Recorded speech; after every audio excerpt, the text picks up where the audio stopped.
This is In-Ear Insights, the Trust Insights podcast.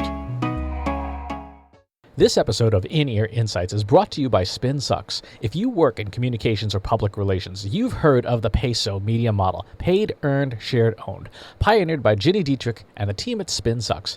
Take the next step and level up your career by earning a professional PESO model certification from SpinSucks and Syracuse University.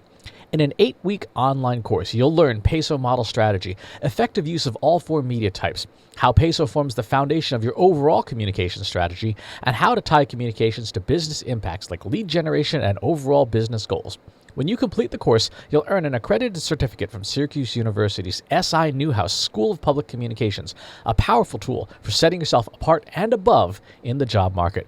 Learn more about the certification today at trustinsights.ai/PESO. That's trustinsights.ai/PESO.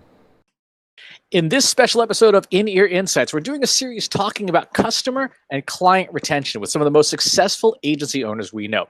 Today's guest is our friend and colleague, Mitch Joel, founder of 6 Pixels Group. Mitch spent close to 2 decades building, running, and selling his agency to WPP. Mitch is also an internationally noted keynote speaker, podcast host of the award-winning 6 Pixels of Separation, and best-selling author. So welcome, Mitch. To kick things off, let's talk a bit about your experience with client services. Katie, you want to set the table? Yeah, so the reason we're having this conversation is, there's a lot of things going on right now, obviously a global pandemic, and it makes companies hesitant to purchase new things. They start cutting budgets. And a lot of times the first thing to go is any sort of agency that they're working with, because it's easier than cutting headcount, for example. And so, Chris and I at Trust Insights, we are a client services type of consultancy. And Mitch, obviously, you've spent a long time working in client services. So we wanted to get your perspective on, not only how to do client retention during times of crisis, but just some general tips and for people who are looking to do more client services. So let's just start. So Chris mentioned you spent over 2 decades, but how long have you been doing, or how long did you actually do specifically client services? Yeah, it's a great question. I mean, as the agency grew, and it grew, quite significantly. At the beginning, we had one office here in Montreal where I lived. We added on Toronto. Then when we were purchased by WPP, we became this agency called Miram, which eventually, or still is, about 30 different offices with close to 3,000 people. I don't think you ever really stop doing client services, especially when I was the president. You don't really stop because you're maintaining all of the senior relationships. You're doing a ton of biz dev. And even when you have your client services team doing, your account executive, your account managers, your coordinators, which is sort of the day in and day out, you're still, at least my role was still very much like, where's the client at? What's happening? And whether or not I was selling them things like keynote speeches for events they were doing, or checking in, I mean, more often than not, you're sort of dealing with the more complex situations, which is usually the problems, right? All the problems get elevated to you. So I don't know that I ever left. It's definitely a situation where in the early days, until we had a client services team, you're sort of all doing everything. But again, I kind of felt like that was my job day in and day out, being somewhat of the evangelist, somewhat of the thought leader, somewhat of the face of the company. People wanted to see me spend time with me. Towards the end, it was definitely more of a let's trot the Mitch out when needed type of thing. But I was still quite busy on the speaking circuit, and just sort of in offices, coffees, lunches, and again, dealing with a lot of phone calls and meetings around issues around everything. It could be contractual, it could be project based. So you're sort of in it. Unlike my other business partners, some of them were more on the sort of creative technical side. One of them was more sort of operations finance. So it was myself and the CEO that we were in it for quite a while. So you obviously were doing it for 2 decades, so you went through the Great Recession. When you were in the Great Recession, did you find that more of your time was spent on account defense and trying to retain clients, as opposed to the biz dev side, or were you biz dev flat out the entire time, ups and downs? Yeah, I think I was sort of biz dev the whole way through, but definitely it's hard not to do biz dev without client services. I mean, I'd never go into a meeting alone. So who do you bring in? You bring in your account executives and your account managers and people like that. The unique thing about this moment in time in relation to the recession, which we definitely lived through, is we did really well in the recession. And what a lot of people don't remember is when the recession hit, digital was happening, but still a lot of people weren't there. And I believe that what happened during the recession for us, because we were doing primarily platform developments and online advertising and stuff like that, is companies said, this perhaps is the sign for us to go more digital, to make things leaner, to be more amenable when we come out of this. And we did really well. In fact, a lot of the traditional advertising from our bigger clients or marketing became diverted towards us. So it definitely impacted. I wouldn't say that we had this sort of cakewalk through it, but we did quite well through it. We didn't have the same growth that we had on years that weren't recession, obviously. And I think there's a message in that, which is depending on what you sell, depending on what type of agency you are and what type of services you offer, I think this is a moment where you could do exceedingly well because the stuff that, for example, I think you offer would be one of them where we need insights more than ever. We need to move faster. We need to be smarter in terms of things like analytics and understanding artificial intelligence. And it may be tough right now where we're at in terms of recording this show, but I think in the short to near term, you'll see a bump because people will look at their more traditional models and go, how can we be more efficient? What's going to happen as the lights get turned back on here, as we sort of deal with this whole COVID-19 thing, is that I think a lot of businesses are going to try to figure out how to increase sales really, really quickly to make up for time lost. Public companies, it's shareholder value, of course, but just private companies, it's like, can we salvage this year? And if not, how do we move faster whenever the lights do come back on? So I do believe, depending on the type of agency you are, the types of services you offer, and how well positioned you are in communicating that, there's a huge win. And you're going to see many agencies have massive wins because businesses are furloughing and laying off people, and they need people to do this lifting. And I think this type of lifting and heavy lifting that, for example, you might do. So my focus would be maybe we can move away from brand story and that sort of content stuff and focus more on things like lead gen, direct to consumer, like direct purchasing models like that, showing people how to do that. I think there's a business there really efficient.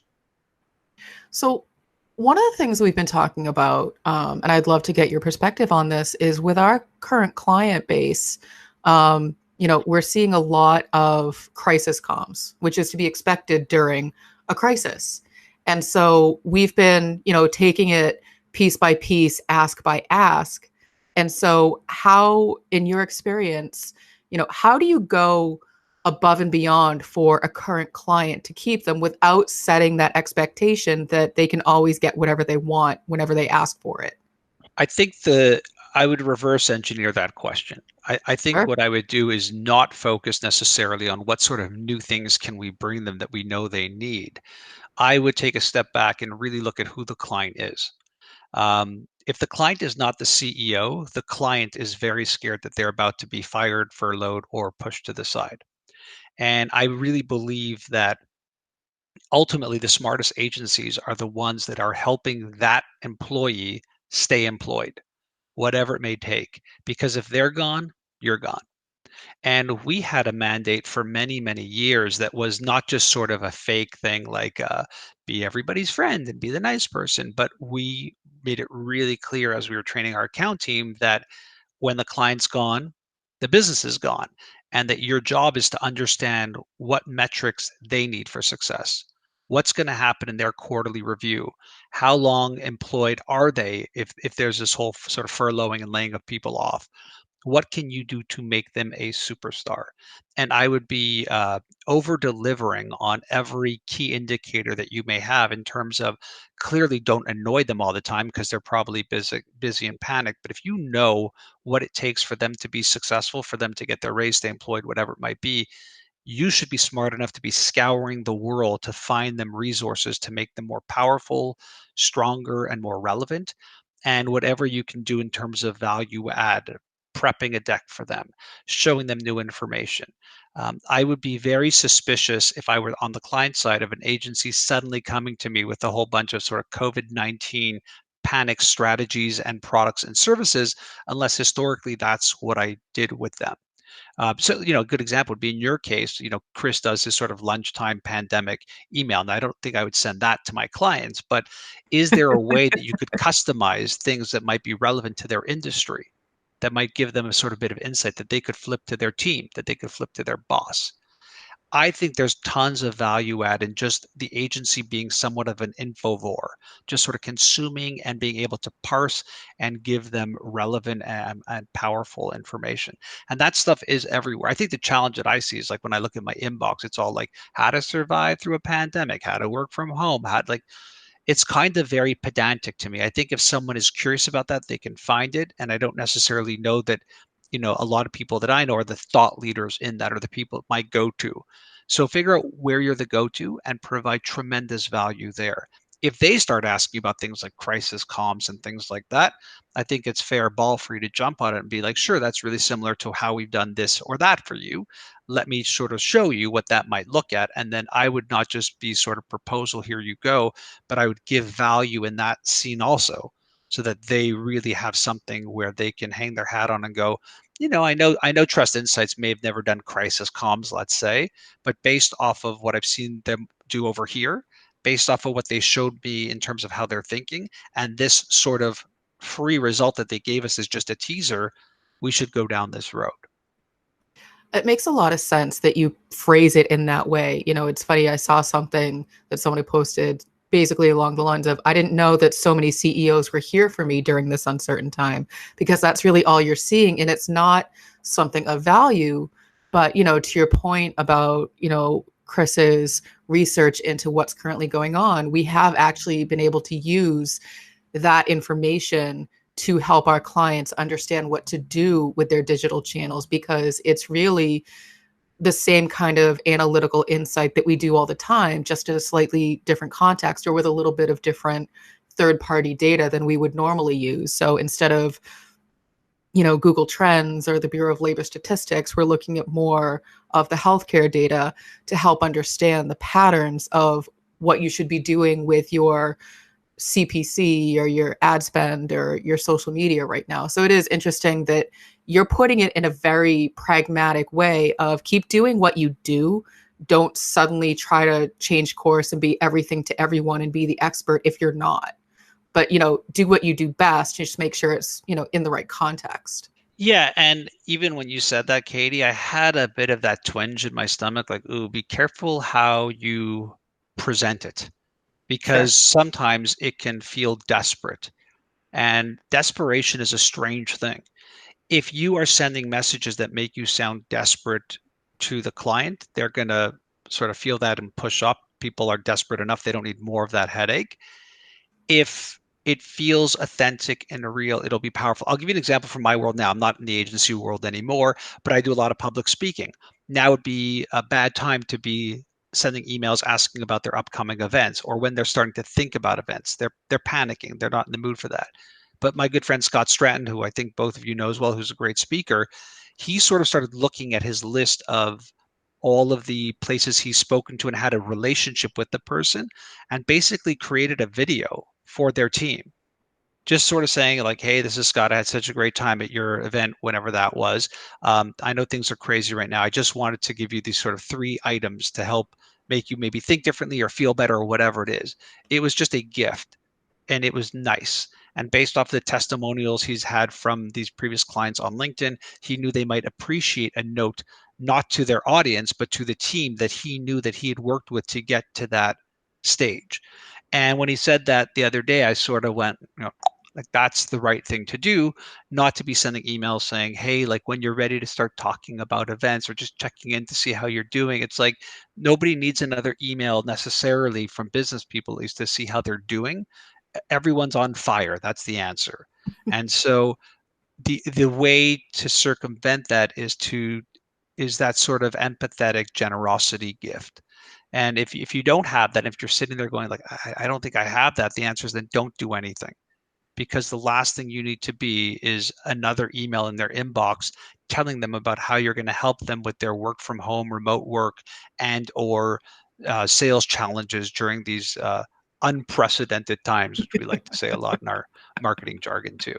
So I'd be very cautious with that stuff. Just as you said it, my reaction was, I'd like to see how you speak to those clients in a way that is not about you, but about them and Right. understanding what their goals and needs are. One of the things that we always had to contend with when we were at a different agency was the issue of over servicing, scope creep, things like that. In When you have a situation where literally everyone is on fire, do you even think about that, or do you say, you know what, we'll do whatever it takes to keep this business for right now and worry about the consequences of it down after the fire is out? I think it's a question of time and who you're paying. So my sort of harsh agency owner head is saying, "Don't be stupid. Don't do that." You have to measure always. I always say the business that we're in is very simple. We sell a human unit of time for more money than we pay for it. That's the business that we're in. So you constantly want to understand that this is a game of very small margins, very small percentages. It's a nickels and dime business, and that you have to know at every moment in time exactly where you are in terms of receivables, hours, where the client's at, where your staff is at. Uh, Part one. Part two is, in a scenario like this, you also have a main goal, which is to save your ship, which is, as you are thinking about your ship, it means you have to cut deep and hard if that's what the budget calls for at this point. We can't carry these people. We can't do all this extra stuff. We have to keep this line so that we can bring these people back later so that there is a ship for them to come back to.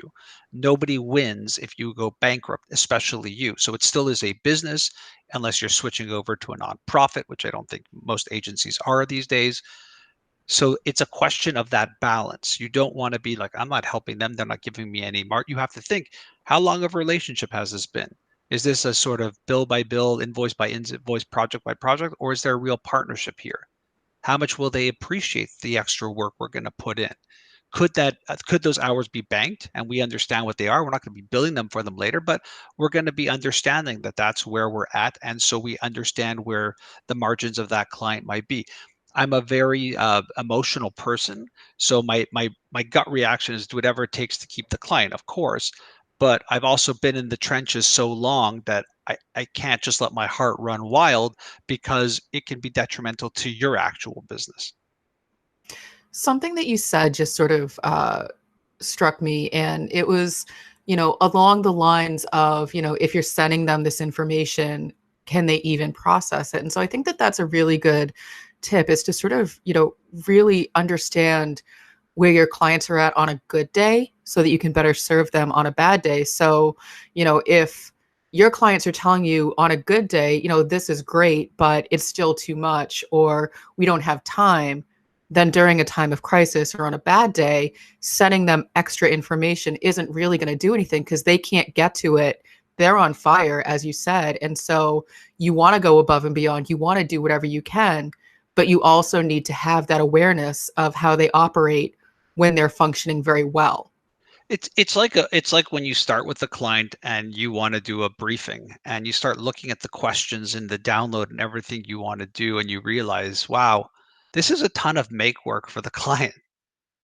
And that's kind of the situation I see with a lot of this sort of proactive marketing or ability to retain clients when it is moments like these, which is, it feels more like make work for the client.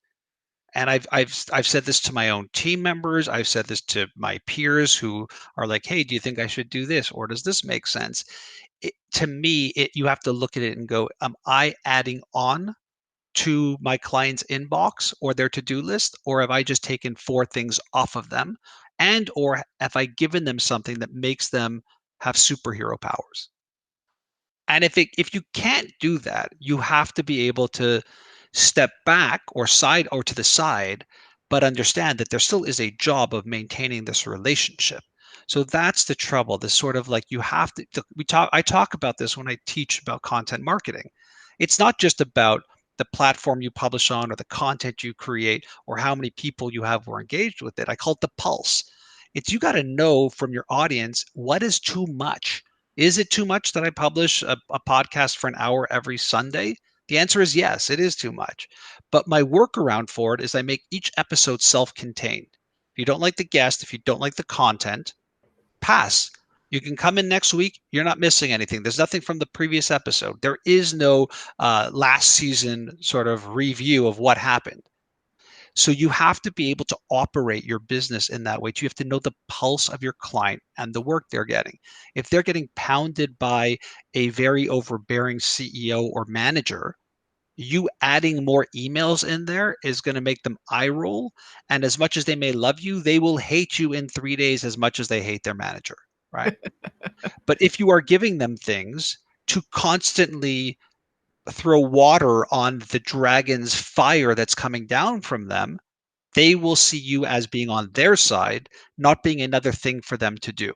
And that's the nuance of it. And that's the sort of analogy I would bring out with this idea of understanding the pulse. We talk about this stuff so much, but so few content creators understand the pulse of their audience.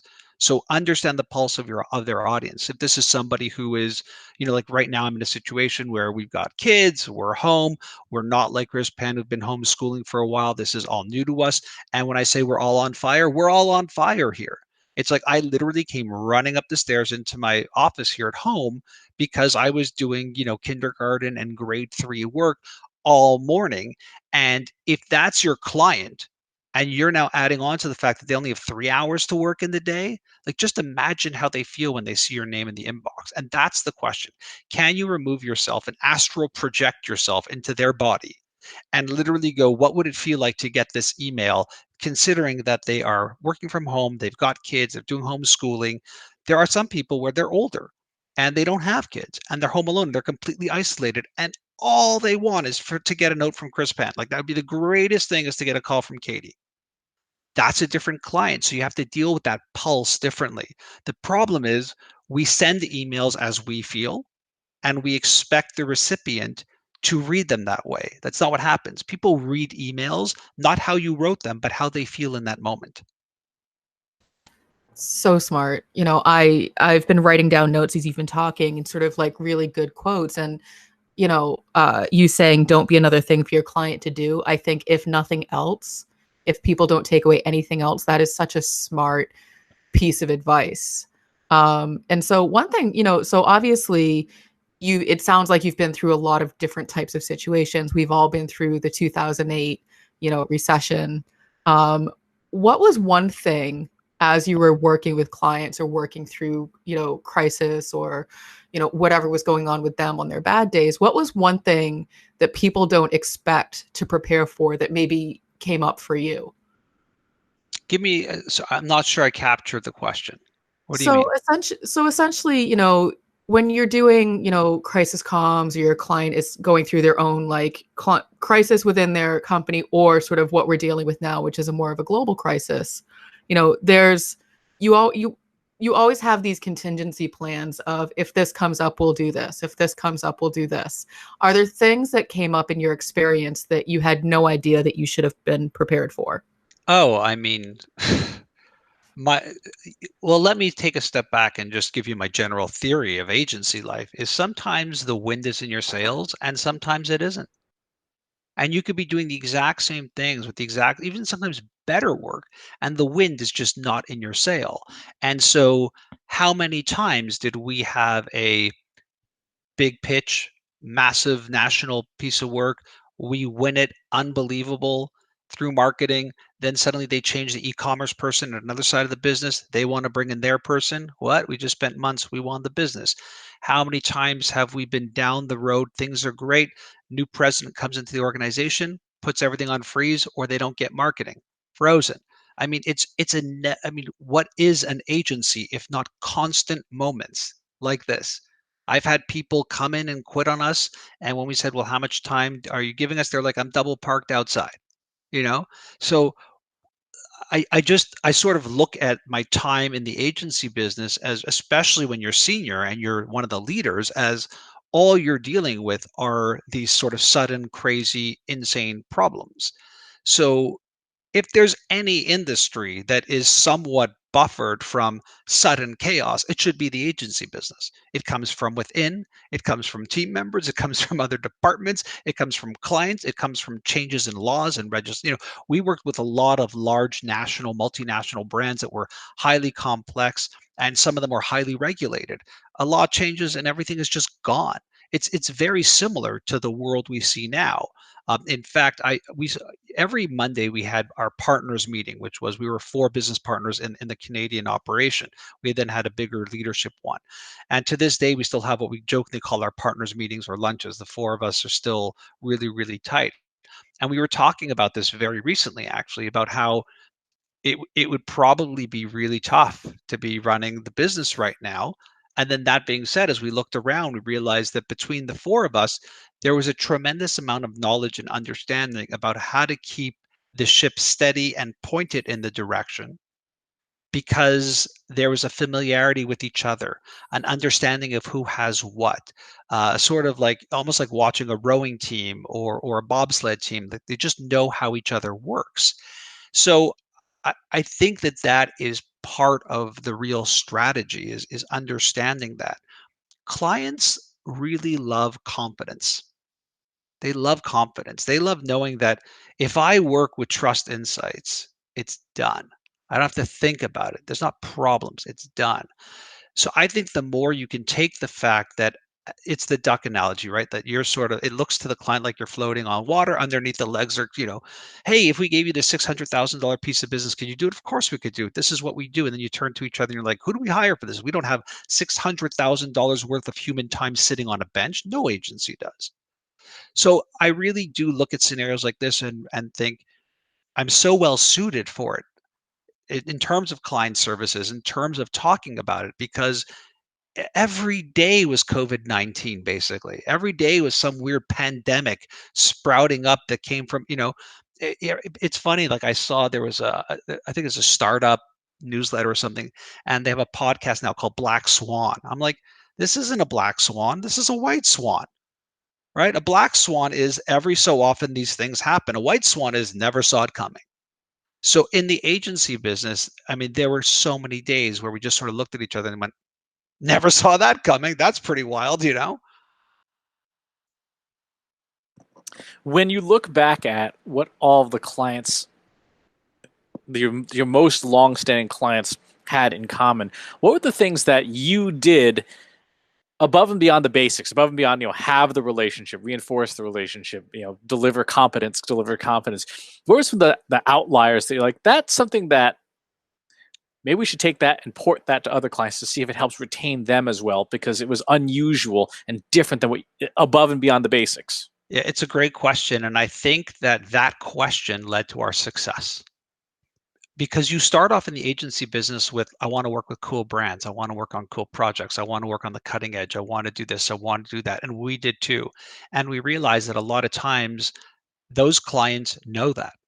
They know that they're cool. They know that everybody wants their projects. And so they act a certain way. I'd love to do startups. Startups are great. I love startups. I'm an investor in many. I'm advising many. They don't have money to pay your bills.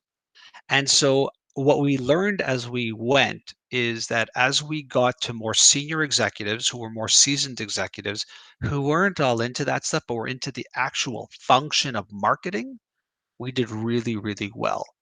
More senior people, more experienced people who really understood what marketing means. And at the time, they weren't working for the sexiest brands. Those became very interesting, not because they wanted to do sexy or wild things with them, but they just wanted to do great work. And that led us to, when people would say to us, like, who do you work for? Where do you do best? We would always say the line that I already used, which is, we work with large national, multinational brands with ongoing and large significant mandates that are in usually very complex organizations. And that became the archetype of people that we would be attracted to. Senior, experienced people, usually very highly regulated, very complex, that we could help navigate and add value to, but at the same time, give them all the stuff that they were seeing on the shinier sort of, oh, look, a squirrel thing that everybody else does like. So to me, that became the answer for the clients we searched out. So if did we have cool brands? The answer is we had some cool brands for sure, But to me, it was way less about that and way more about the work and who it was. The other point of this is when stuff comes up, and it does in the sort of story we just went through in the last scenario, they tend to see you more as a partner on the same side of the table versus my agency across. I find that the less experienced client services people on the brand side and the less experienced in sort of we're a cool brand, we can do whatever we want. They don't see the agency as a partner, an agent acting on their behalf. They see them as a vendor. Now, I will say that towards the end of my tenure, which was about 2 years ago now, I felt that the world was changing a little bit. And because of the compression on the agencies, which would be things like in-house teams, the consultants coming in, more boutiques, et cetera, that the attitude of the brands and clients there became more like that, irregardless. But it's a great question, Chris. And I think that it led to the actual business model. Like we would like not even pitch or look at certain clients based off of the brand.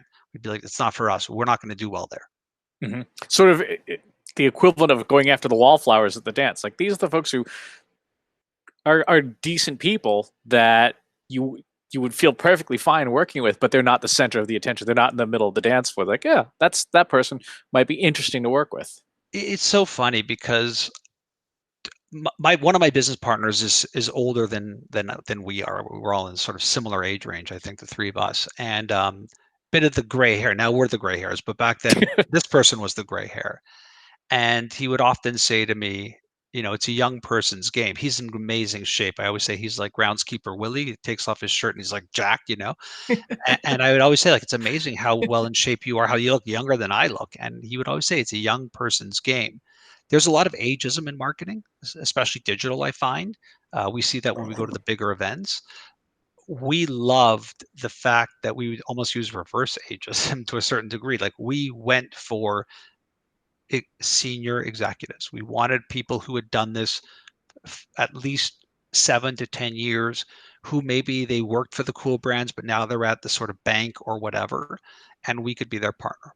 So to a certain degree, it was somewhat discriminatory, but I say that in a more of a way of we were just targeting a certain audience.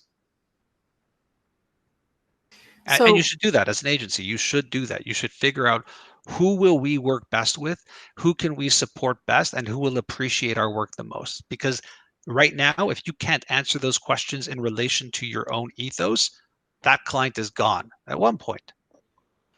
I agree. And I think, it really speaks to that, back to what you've been saying about even just managing the clients that you do have. You can't be everything to everyone. You can't be things that you're not in order to try to bring in more clients or retain the clients that you have because it's not authentic. It's not who you are.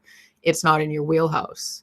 And so the last thing I just want to ask you, because you've given us some really good solid advice and things to think about. If you could have, one or two, what is your best tip for client retention? Yeah, I've had many over the years, but the line that sticks with me to this very day, and I think it speaks directly to the business, came out of Mad Men, which I didn't even watch the whole thing. I sort of started watching the beginning and I tried to binge it, and that's not a show you can binge. Those episodes can be pretty slow moving. Um, and I don't remember the characters. It might have been, I can't even remember their names. There's like the white haired guy, and then there's the good looking guy. I don't even remember. Anyways, a good looking guy walks into the sort of older person who's running the agency and says, "Hey, we won business XYZ." And he's just sort of sitting there with his martinis or packing up to go home. And he just looks at him and goes, "You know what they say, the day you win a client is the day you start losing them." And I I sort of like guffawed when I heard that. And then I sort of texted it out to my business partners, like, how true is that? But it's a great way to live if you really think about the agency business. It's so exciting when you get them. We're going to have them forever, we're going to make millions of dollars. And the truth is, the minute you get them is the day you start losing them. And if you can really think about that every day that you go in, the question becomes, how do I prolong that? How do I prolong the losing? Because we want to think it's a marriage and it's going to last forever. But the truth is, I don't know one agency client relationship that has lasted even in the 50% range of marriages or whatever it might be. So my tip for client services would be the minute you have the client is the day you start losing them. What are you going to do? All right. Well, thanks, Mitch, for being on. Where can we find you online? Where can people find your stuff? Sure. So I'm still doing my podcast as if I'm a lunatic. I keep going with that thing. It's called 6 Pixels of Separation. It's in my podcast, and I do still write on the blog there at 6pixels.com. And if anyone's interested in having me come down and speak to their group about things like how do you decode the future, how do you think about content marketing, how do you think about things like remote and innovation, you can find me at mitchjoel.com. All right, and for everyone else, if you have questions about this episode, leave them in the comments below. You can always find more about this at our free Slack community, trustinsights.ai/analytics for marketers, and stop by the website as well. Until next time, take care. Want help solving your company's data, analytics, and digital marketing problems? Visit trustinsights.ai today and let us know how we can help you.